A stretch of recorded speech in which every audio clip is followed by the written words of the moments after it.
তো আজকে কোনো আর্ট অ্যান্ড ক্রাফটের ভিডিও নয়, আজকে হচ্ছে একটা রান্নার রেসিপি নিয়ে এসেছি।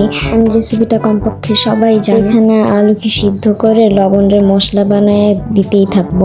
এরপর এখানে আমি মরিচ, ধনিয়া পাতা আর চালের গুঁড়া দিয়ে আবার ভালোভাবে মিশিয়ে নেবো। ইদানিং আমি ভিডিও ছাড়তে পারতেছি না, কারণ হচ্ছে সময় পাই না। আমাকে কমেন্ট করতে পারো তোমরা নেক্সট কি ভিডিও দেখতে চাও।